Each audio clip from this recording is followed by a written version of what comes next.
Every single professional photo shoot I've ever done, from weddings to commercial work and magazine photography, all have one process in common, and that's lighting.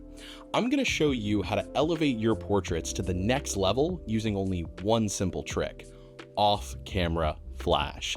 This lets you take your photos to the next level and look like this.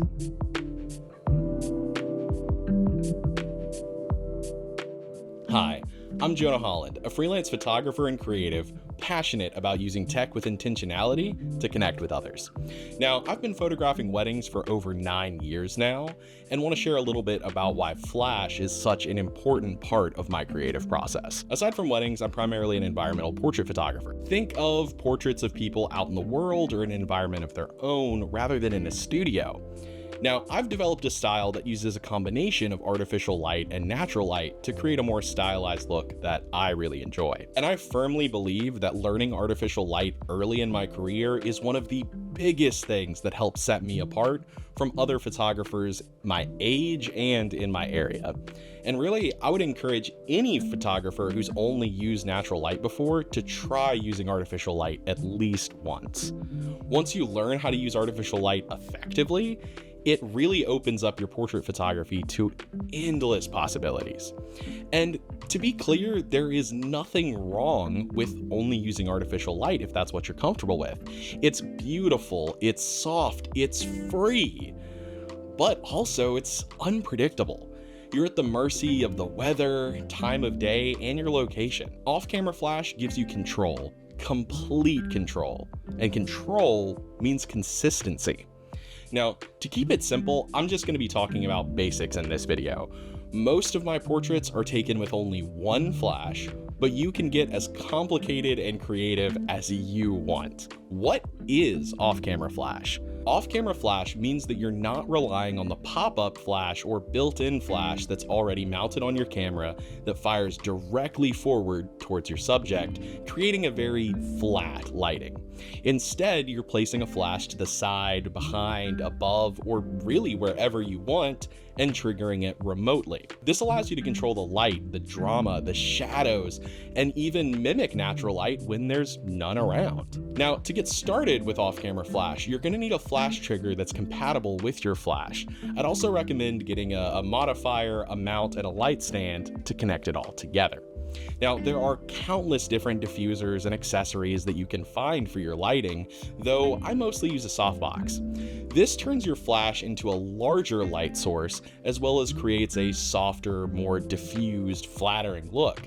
I'm actually using the same softbox that I use for my flash for this video right now. Once you have your flash built out with the flash and trigger synced, you are ready to rock. A great way to get a feel for using that flash for the first time is to find a location with a nice natural light source that's going to be behind your subject. Now, this is going to create a backlit effect, but that's good. That's what we're looking for. Now, I want you to turn your camera on, keep the flash turned off, and expose for the background behind your subject. They're going to be underexposed, but again, that's what we want. That's where you really get to work some magic with your flash. Turn that flash on and adjust the power to where it's going to create an even exposure with your subject and the background. Now, granted, this is going to take some trial and error, especially the first time you try it, but trust me, it is worth the effort. Keep in mind that for most basic flash setups, you're only going to be able to use your shutter speed at up to 250th of a second to keep your shutter in sync with your flash. Now, you can go faster than that if you use a setup using high-speed sync, but that's a more advanced technique that you're really only going to need if your subject is moving very quickly. I feel very strongly that for most portrait situation, high-speed sync is just not necessary. Now that you understand the basics of exposure with your flash, you get to the fun part, sculpting the light through positioning. This is where you're going to play around with the angle, the height, and the distance from your flash to your subject. This is where you really can have an effect on the feeling of the photo. By moving the flash around to the side, above, or even behind your subject, you're going to control where the shadows fall and the highlights hit the subject's face. This really shapes the face to make it more flattering or more dramatic. It's not just about the brightness and the exposure, it's about mood, drama, and depth. And that is the magic of off-camera flash. Now, real quick, let's talk a little bit about the gear itself, because I know people are going to be asking me if I don't. Now, when it comes to flash, I highly encourage you to just start with whatever lighting you can afford. More powerful lights are going to give you more creative control and freedom, but they do tend to be heavier, bulkier, and just harder to use and position. When I first started using off-camera flash, I learned using a very old speed light with an off-brand trigger set. It's really about getting started with whatever you can. Nowadays, I mostly use flashes from Godox just to keep things simple and all together in one brand. That way it's not overly complicated if I want to change out gear or settings. But I want to say this video is by no means sponsored by Godox. It's just the brand that I currently use, as well as what I feel offers the most value if you're trying to build a budget-friendly flash setup. Primarily, I use two different flashes. For wedding receptions and events, I use the Godox V1 as my on-camera flash to bounce around and use at events, as well as I can take it off camera and use it as a secondary off-camera flash. The primary flash that I use is the Godox 8200 Pro. Now, this flash was an absolute game changer for me when I picked it up and worked it into my wedding workflow.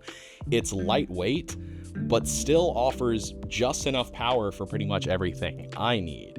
While there are some situations where I wish I had a more powerful flash, it kind of offers the right balance for me of power versus portability. It's just small enough that I can throw it in a softbox and a light stand and carry it around for an entire wedding day. Now, regardless of which of these two flashes I'm using, if I'm using them off camera, I'm controlling them with the Godox X Pro 2S flash trigger. This allows me to control the manual settings of either flash and really set them to whatever I want. It's nice because it's lightweight, doesn't add too much size to my camera setup, as well as adjusting the manual settings. I just use this nice little clicky wheel, has a nice tactile feeling. That way I can adjust the settings without having to actually look down at the trigger and make sure I'm adjusting it. It clicks and I know it's working. I'd encourage you to start with whatever lighting equipment you can get your hands on, but if you want to check out any of the specific pieces of gear that I've talked about today, I'm going to have links to everything in the description below. And that's just a little bit about why I love using off-camera flash in my work. If you have any photography tricks that you use to set your work apart, I would love to hear about them down in the comments. Also, if you enjoyed this video and want to stick around for a little bit, it would mean the world to me if you subscribe to the channel. I have a lot of fun camera videos coming up, and I cannot wait to share them with you. Until then, go out and take some photos, and don't forget to make somebody smile today. See you later.